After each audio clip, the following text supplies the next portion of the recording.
With a little discussion of Texas. By the 1830s, cotton had become so important that elite Southerners were willing to do anything they could to expand its cultivation. The combined factors of a willingness to take land that belonged to others, remember the Trail of Tears on the continent, insatiable global demand, and a booming population meant there was a broad consensus on the need to expand into new territories. In the early 1820s, one of those areas included Texas.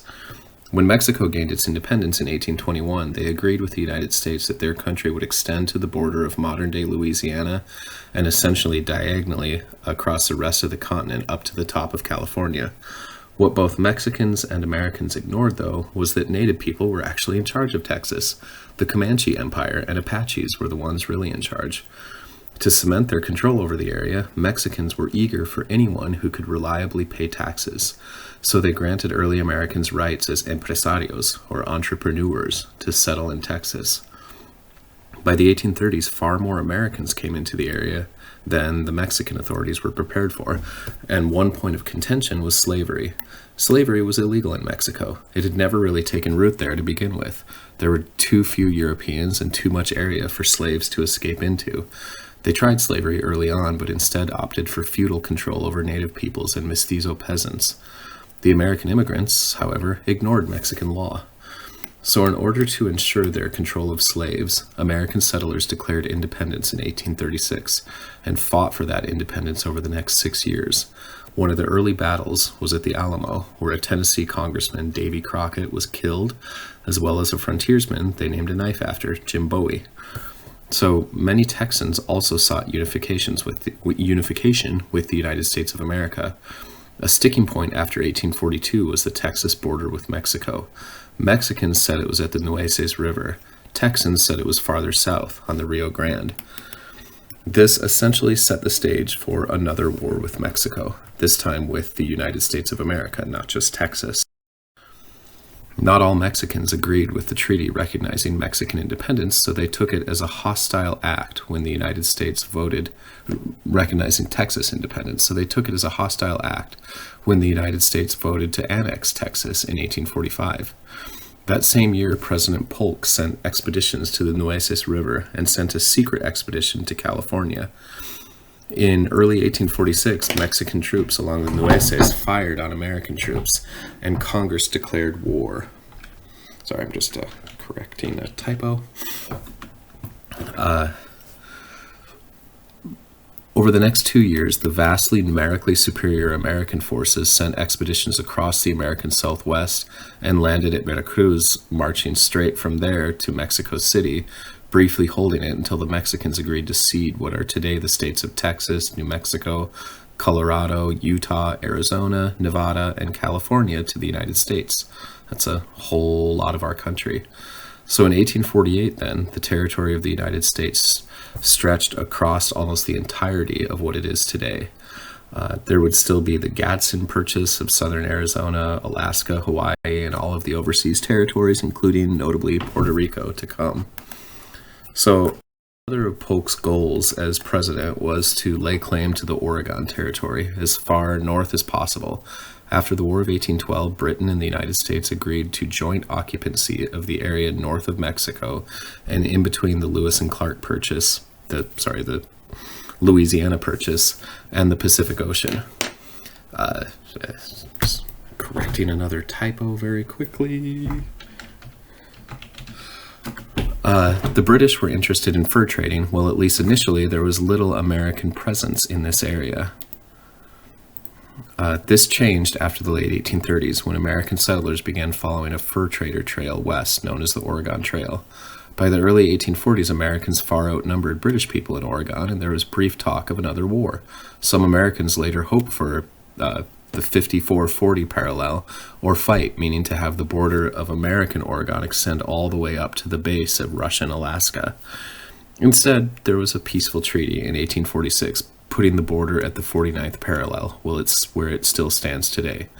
By 1846, thousands of settlers had already braved the Oregon Trail, and many more of us played it as a video game.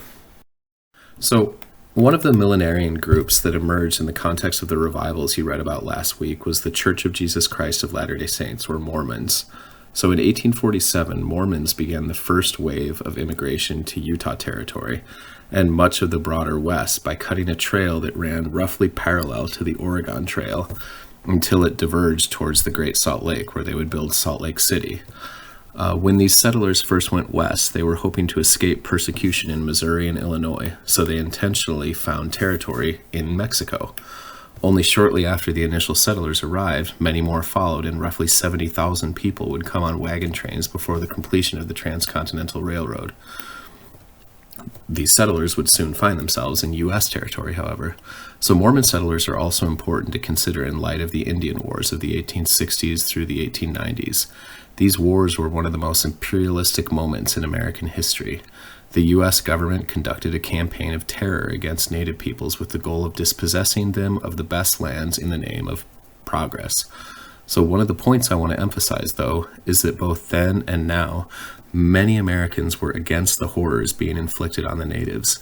Mormons, like many American religious groups, had religious reasons to treat natives well. They wanted them as converts, but because of the unique theology of the time and an open fear of the U.S. government, they also wanted Native Americans as allies. So when natives converted, which happens sometimes, many Mormons felt like it affirmed their theology and view of how the end of times would look. That's not to say that they didn't also have conflict with Native peoples, though. They certainly did. So these next two slides show you first how the West was annexed by the United States. Later on, there's also a Santa Fe Trail. So the other people who went west were, at least initially, we're still talking 1840s, were drawn by the lure of California, which at least initially was colored in gold. The people who did best in the gold rush were those who built a civilization to supply the miners. There were certainly lots of gold. Many miners went bust as well, but those who built service industries and exploited the wonders of Californian agriculture are the ones who did the best. What they stimulated, of course, was a need for immigrants, and this is really where I want to shift back to the immigration discussion we were having last week. Last week in the presentation, I talked about the push and pull factors. I've got focus questions on it this week and want to go into a bit of background on another immigrant group. So jumping back in time, in 1839, the Qing dynasty of China went to war with the British East India Company with support of the Royal Navy over Chinese refusal to allow the East India Company to sell opium in Chinese ports.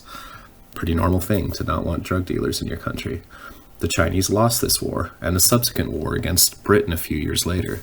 This loss of sovereignty caused serious instability across the country, which led to a millenarian rebellion called the Taiping.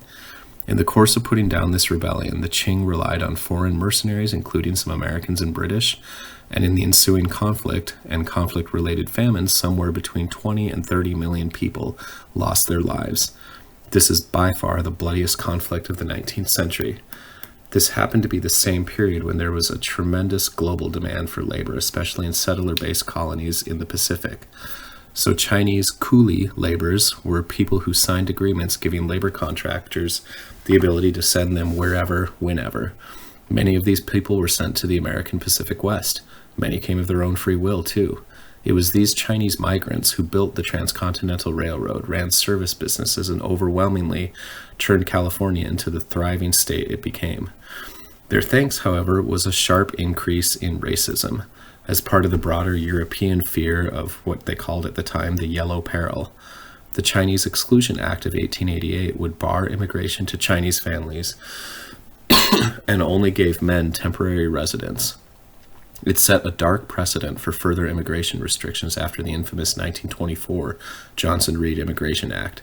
But with the exception of Chinese people, immigration was relatively free and open in the coming decades, and it was a period of unprecedented American prosperity.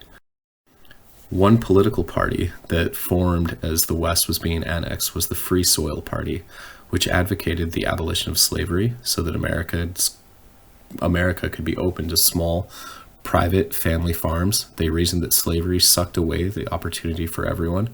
One of the things they also advocated was giving the land in the West away to anyone who could farm it.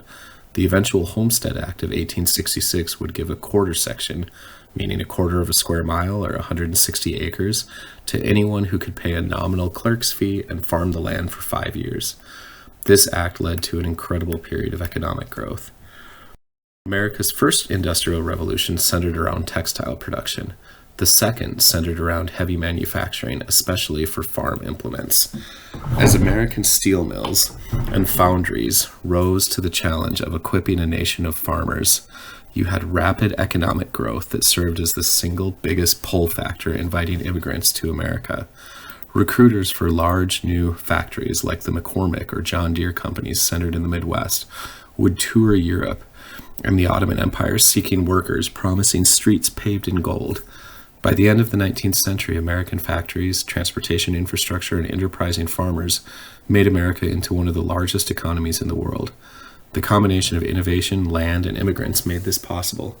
In this picture, you see the Bethlehem Steel Mill of Bethlehem, Pennsylvania, back when it was a steel mill before it became a casino.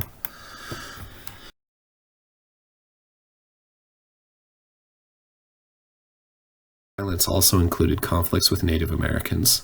First, the Santee Sioux of Minnesota rebelled because of lack of food and annuity payments they were supposed to receive for giving up their land. Some Sioux leaders thought that enough troops were diverted with the Civil War that they might have some success in their rebellion. They didn't. There were also conflicts with the Navajo and Cheyenne during the Civil War, justified by trying to prevent Confederates from claiming New Mexico or Colorado. These conflicts of the Civil War would lead to the next 2 decades of Indian Wars, which ended up being the worst examples of American imperialism against its native peoples, imperialism that most Americans opposed, as I said earlier, even as they profited from winning the West.